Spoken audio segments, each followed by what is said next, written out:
আজকে আমি বানাবো একটু তেল কই। কাছ থেকে ফেরার সময় একটু কই মাছ পেয়ে গেছিলাম ভালো, তো এখানে বিক্রি করতে এসেছিলো পাশেই, তো নিয়ে এসে আমি সব কটাকে ভালো করে ধুয়ে নুন হলুদ মাখিয়ে রেখেছি। এখন আমি জ্বালিয়ে দিচ্ছি গ্যাস। আমাদের মেদিনীপুরের সাইডে যেভাবে তেল কই বানায় সেইভাবে আমি বানিয়ে আপনাদেরকে শেয়ার করছি। তার জন্য মাছগুলো আগে ভেজে নেব। ওইটাই আমার ঠাম্মি রসুন ইউজ করতেন না, আমি একটু রসুন ইউজ করবো সেই জায়গায়, তো এইটুকুই ডিফারেন্স। দিয়ে দিলাম সর্ষের তেল, গরম হতে দিলাম বড়টা। আমার গরম হয়ে গেছে, এবারে দিয়ে দিচ্ছি মাছগুলো। এখানে আমার 500 গ্রাম মাছ নেওয়া আছে। 500 গ্রাম মাছের জন্য আমি একটা বড় পেঁয়াজ, 8-10 কোয়া রসুন, এটাকে একসঙ্গে পেস্ট করে নেব। মিক্সারেই করে নিচ্ছি আমি সব মশলা।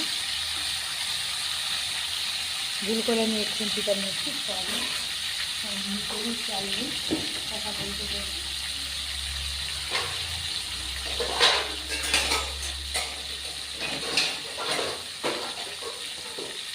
আমারই কড়াইটা নষ্ট হয়ে যাবে মাছটুকু, মাছটা ভেজে নেব। এইভাবে মিডিয়াম করে আমি ভেজে নিচ্ছি মাছগুলো, দিয়ে উঠিয়ে নিচ্ছি। একটু কড়া ভাজবো না, তাহলে শক্ত হয়ে যাবে। অ্যাকচুয়ালি আমার এই মাছটা দেখে মনে হয়েছে এটা দেশি কই, কেননা একটু রঙটাও কালো, যেটা আমাদের এখানে হাইব্রিড মাছের এই কালার আসে না নর্মালি। দেশি কইটার একটু কালারটা আলাদাই হয়, দেখতে পাচ্ছেন একটু কালো ধরনের। হ্যাঁ, কালো হবে আর একটু সরু লম্বা হবে, বেশি চওড়াও হয় না। আসলে মেদিনীপুরে যখন আমি যেতাম, আমার স্বামী সবসময় মাছ নিয়ে এসে আমি যে যে মাছগুলো পছন্দ করতাম ওইগুলো রান্না করতেন।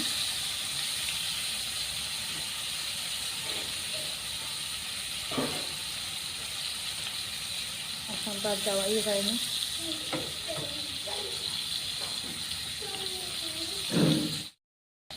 এই মাছগুলো আমার ভাজা হয়ে গেছে, আমি ওটাকে উঠিয়ে নিচ্ছি।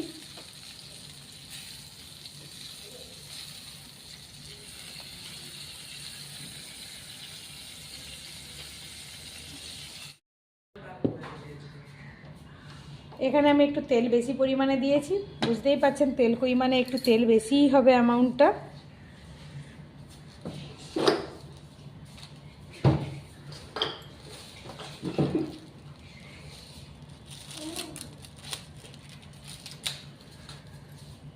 দিয়ে দিচ্ছি তেজপাতা,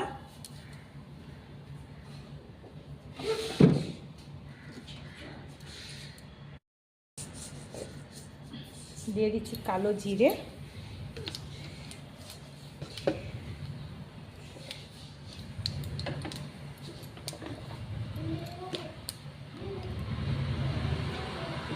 দিয়ে দেবো পেঁয়াজ আর রসুন যে পেস্টটা করে রেখেছি, একটা বড় পেঁয়াজ আর রসুন ওটা দিয়ে দিই।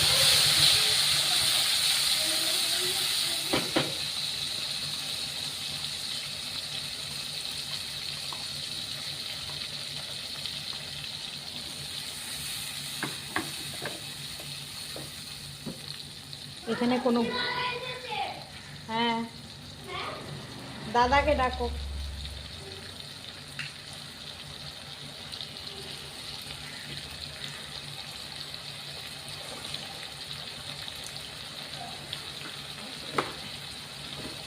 এর মধ্যে আমি একটা মশলা অ্যাড করব, সেটা হলো আদা। সবই বাটা হবে।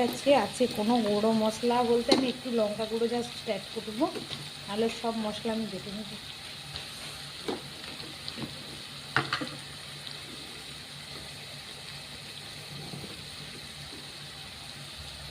টমেটো একটা, আদা 1 ইঞ্চি মতো, গোটা জিরে 1/2 টেবিল স্পুন, আর গোটা ধনেও 1/2 টেবিল স্পুন।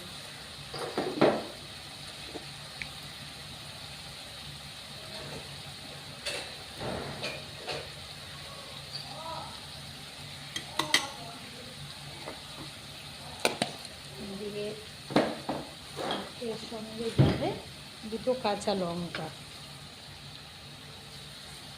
দিয়ে এটাকেও আমি একটা পেস্ট বানিয়ে নেব যতক্ষণ পেঁয়াজ রসুনটা ভালো করে ভাজা হচ্ছে। রসুন পেঁয়াজের একটা সুন্দর গন্ধ, ভাজা ভাজা গন্ধ আসতে শুরু হয়ে গেছে। আর দেখতেই পাচ্ছেন হালকা সুন্দর গোল্ডেন কালারটা এসেও গেছে। তো যেহেতু তেল কই, একটু তো লাল লাল হতেই হবে। তো লঙ্কাটা আমি দেবো তেলের ওপরে, 1/2 টেবিল স্পুন। 2টো কাঁচা লঙ্কা পেস্ট করে দেওয়া আছে, আর 1/2 টেবিল স্পুন লঙ্কা গুঁড়ো দিলাম তেলের ওপরে। তাহলে কালারটা খুব, কাশ্মীরি লঙ্কা ইউজ করব না, কাশ্মীরি লঙ্কার গন্ধ একটা আলাদা হয়, ফ্লেভারটা যেটা জানেনি।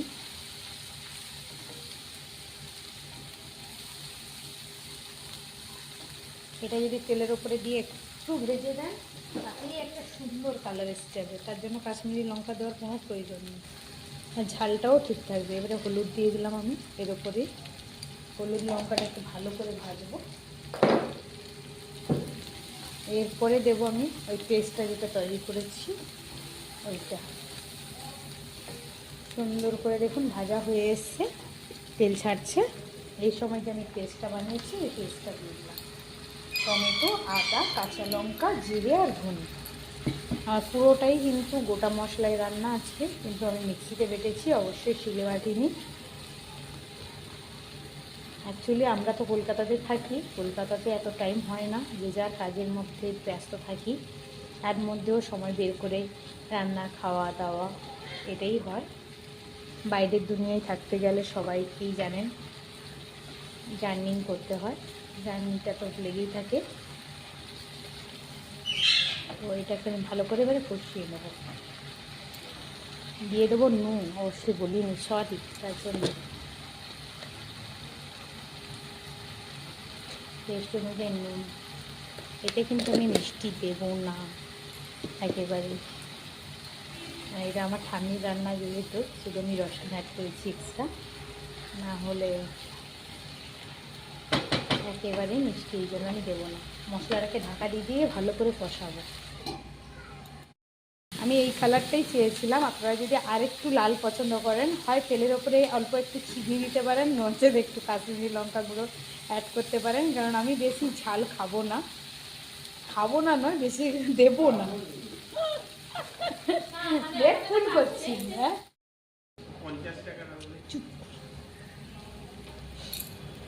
আমার এইভাবে কষানো হয়ে গেছে। এখন আমি জলটা গরম করে রেখেছিলাম, জলটা অ্যাড করছি। বেশি ঝোল করব না, এটাকে তেল তেলে ঝোল হবে না।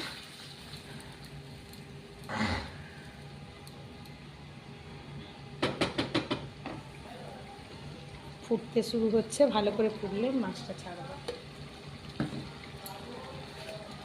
এবারে মাছগুলো আমি ছেড়ে দিচ্ছি সবকটাই।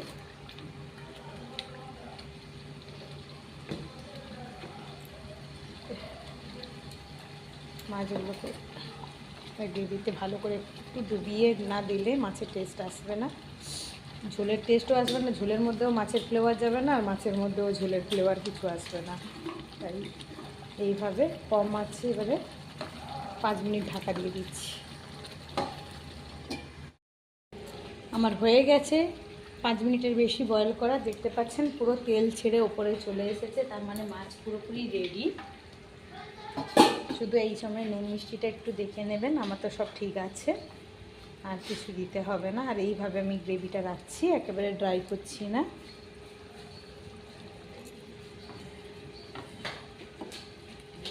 এইভাবে বানিয়ে দেখুন, বিশ্বাস করুন খুবই টেস্টি। 1 মিনিট চুপ। এই সময় আমি গরম মশলা একটু সামান্য, ওই আমার বাড়ির গরম মশলা যেটা বানানো ওইটা দিয়ে দিলাম। আমি কেনা গরম মশলাগুলো ইউজ করি না। দিয়ে এবার আমি গ্যাস অফ করে দিলাম, দিয়ে মিনিট 2-এর জন্য ঢাকা রেখে দিলাম। এরপরে আমি সার্ভ করব। দেখতে পাচ্ছেন কতটা সুন্দর এসছে কালার। এর চেয়ে কালচে কালার আমার পছন্দ নয় একেবারে, যেটা আপনাদেরকে সবসময় বলে থাকি।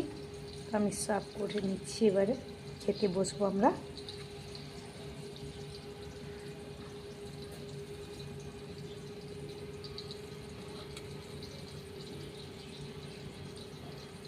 আর আমি 2-3টে গোটা কাঁচা লঙ্কা দিয়ে দিয়েছিলাম, যার যেমন ঝাল দরকার।